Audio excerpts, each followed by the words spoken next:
Začína nám nový rok, rok dreveného draka. Toto znamenie sa považuje za najsilnejšie znamenie podľa čínskeho horoskopu a má prinášať medzi nás pozitívnu energiu. Je to niečo, v čo sme posledné mesiace, možno roky sa utiekali, dúfali sme v niečo pozitívne. Niečo, kde môžeme pretvárať a vnášať to nové, to silné a zároveň aj šťastné do našich životov.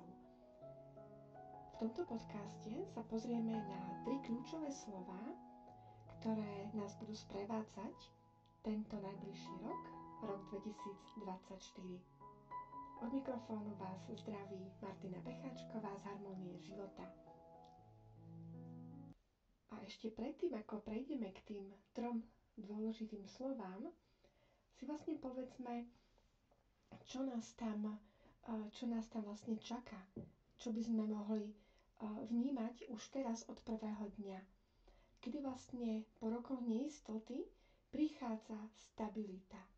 Práve v tom bude prichádzať aj pozitívna energia, pretože všetci sme si prešli náročným obdobím, ťažšími rokmi. Spätne, keď sa na to pozrieme, tak táto doba nám odhaľovala tie naše charakterové vlastnosti.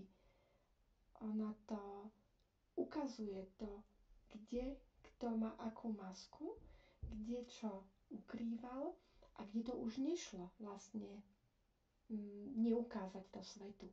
Čiže ukazovalo nám to aj to, kde sú nejaké negatívne faktory, kde sme možno niečo v tej rýchlosti života prehliadali, ale ono sa to ukázalo, vyplávalo to na povrch. Niektoré vzťahy sa pokazili, v spoločnosti celkovo vznikalo napätie. No a my si vlastne v tomto období, kedy prichádza dračia energia, tak nám to bude ponúkať takú harmóniu, stabilitu, upokojenie a zároveň nám prinesie aj zrýchlenú tú energiu. To znamená, že máme nejaký zámer a ten sa bude mať tendenciu veľmi, veľmi rýchlo manifestovať a zhmotňovať. Preto skutočne platí pozor na to, čo si želáte, môže sa to splniť. Tak pozrime sa aj na to, my keď vlastne vnútorne budeme mať ten pocit, že chceme niečo zmeniť, máme na to tú silu, máme na to tzv. Gule, tak to nám tam donesie tie nové príležitosti, nové kontakty, nové známosti. A kde sa vlastne bude dariť, tak je to vlastne to, aby sme v sebe prebudili silu, takú silnú osobnosť, ktorá so sebou nenechá mávať, ktorá si nenechá všetko proste páčiť. A my si tam dokážeme ustriehnúť aj to, kde kto to s nami myslí úprimne a nakoľko sme aj my samé k sebe úprimné. Kde vlastne tá komunikácia prináša, táto energia draka nám prinesie aj dar tej komunikácie, dar múdrosti, dar súcitu. A čím viac sa budeme snažiť porozumieť, vcítiť do toho druhého, tým väčšie pochopenie, poznanie sa bude dostávať aj medzi ľudí.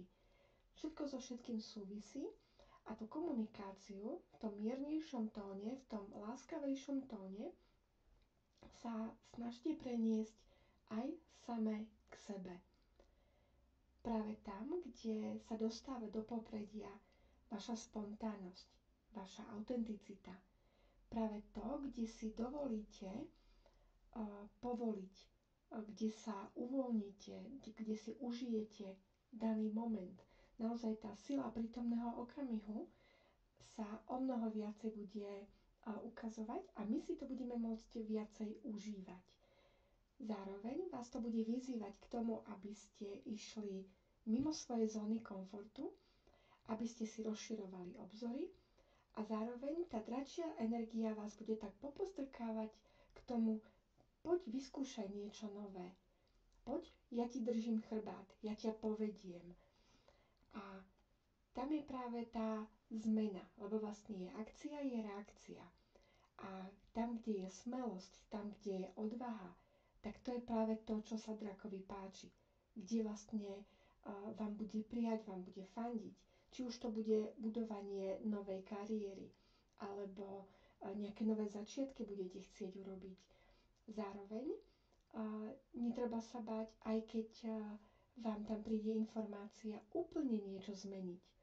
Doprajte si čas a viete sa naladiť v zmysle do srdca a pozrieť sa na to naozaj z tej úrovne, čo ma bude baviť. Nie len teraz, chvíľkovo, ale aj o rok, o 5 rokov, o 10 rokov, kde proste bude nejaká vášeň. Pretože dračia energia v sebe prináša naozaj takú tú expanziu, silu, vášnivosť. Tak rovnako tá vášeň, tá iskra bude aj v partnerských vzťahoch určite, ale zároveň tú vášeň, tú iskru viete objaviť aj v pracovných záležitostiach. V každej jednej oblasti sa dá niečo nájsť, čo vo vás bude vzbudzovať tú vášeň, tú radosť, čo rozdúcha ten vnútorný oheň. A celý tento rok nám bude prinášať bohatstvo, úspech. Je to vlastne aj energia toho, že ten drak k nám bude prehovárať aj cez náš intelekt. Cez to, akým spôsobom používame v praxi svoju myseľ. Kde vlastne dokážeme s patričnou citlivosťou, ale zároveň aj tvrdohlavosťou. Pretože drak dokáže pretlačiť niečo, kde proste sa chce podeliť o svoje šťastie, vytvorí naozaj taký optimistický postoj a vytvorí k tomu takú krásnu atmosféru.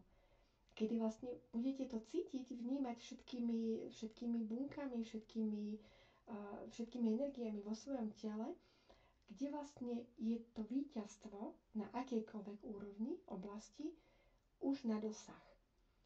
A tým sa dostávame aj k tým 3 kľúčovým slovám, ktoré nás budú naozaj sprevádzať. To prvé slovo je moc, druhé slovo je hojnosť a tretie slovo je rovnováha.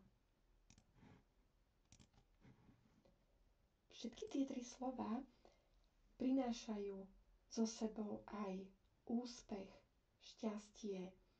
Je to naozaj veľmi, veľmi silná energia, veľmi mocná, taká až kráľovská alebo cisárska. A my si tam vlastne vieme ísť po tej vytrvalosti. Dokážeme vydolovať zo seba naozaj tie kúsky a vlastne napomáha nám to k tomu, že z malej iskričky vytvoríme veľký, obrovský oheň. Tam, kde nás tá vášeň, tá naša tvorivosť, kreativita bude viesť v kombinácii s našou mysľou, s našim intelektom, tak je veľmi pravdepodobné, že nás v spoločnosti budú ľudia prirodzene rešpektovať. Viac ako kedykoľvek predtým. To znamená, že ak si dáte nejaký cieľ, pretože dračia energia naozaj je taká, že chce zacieliť a ide si za tým cieľom, tak je tam naozaj tá perspektíva toho, že v tom dosahovaní tých cieľov budete skutočne nezastaviteľní. Počas celého roka tu bude aj energia takého šťastia, energia toho, že ak máme v sebe uchopené naše talenty, dary, znalosti, zručnosti a poskytujeme svetu nejakú tú našu hodnotnú službu alebo produkt a tým dokážeme riešiť reálne problémy iných ľudí, tak je práve ten správny čas sa začať prepájať s tými ďalšími ľuďmi. Byť tými lídrami, byť tými, ktorí idú prví.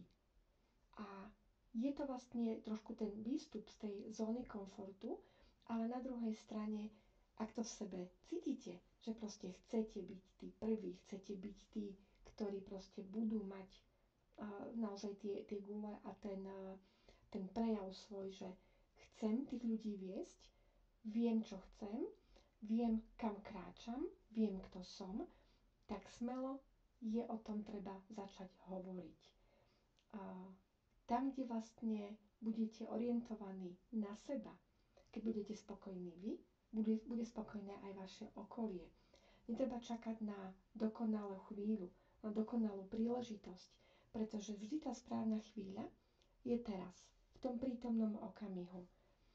A nemusíme byť vyslovene teraz v tom znamení draka, aj keď pre ľudí, ktorí sú v tomto znamení narodení, tak pre nich je to ešte o čosi intenzívnejší rok, tak je tam naozaj niečo, kde vás to bude viesť k tomu, aby ste pretlačali veci silou a trošku tam treba pozrieť aj na mieru nejakej tej empatie alebo diplomácie, pretože je to naozaj taká ohnivá energia, temperamentná povaha a naozaj veľká odvaha a vnútorná sila. To znamená, že ak to vo vás doteraz len driemalo, tak vám táto dračia energia krásne pomôže a rozprestrie tie krídla aj obrazne, aj v skutočnom živote. Čiže keď pôjdete krok za krokom, budete robiť tie akčné kroky, tak tie vás proste dovedú k tomu cieľu. Zostávajte verní sami sebe a naozaj tá energia draka prináša k sebe, teda so sebou tú energiu moci, hojnosti a rovnováhy. Takže dívať sa na to, kde si vlastne mám v rovnováhe aj prácu, aj odpočinok. Aj napríklad čas strávený v spoločnosti a čas strávený o samote. Je to naozaj veľmi dôležité dbať na tú rovnováhu, na tú harmóniu, pretože my keď sme na tej ceste k nejakému vyčerpaniu, k vyhoreniu, tak ten náš nervový systém je paralizovaný a my potom nedokážeme vyhodnocovať tie situácie, príležitosti tak, ako by si celý ten náš potenciál, telo, myseľ, duša želali a čo máme vlastne naplánované v tom našom pláne duše. Takže verím tomu, že vám tento krátky podcast pomôže zorientovať sa trošku v tých energiách. Naozaj nebojte sa tej svojej sily a poďte odvážne do akcie. Ak máte ten pocit, že proste teraz je ten správny čas, tak vedzte, že to nie je len pocit.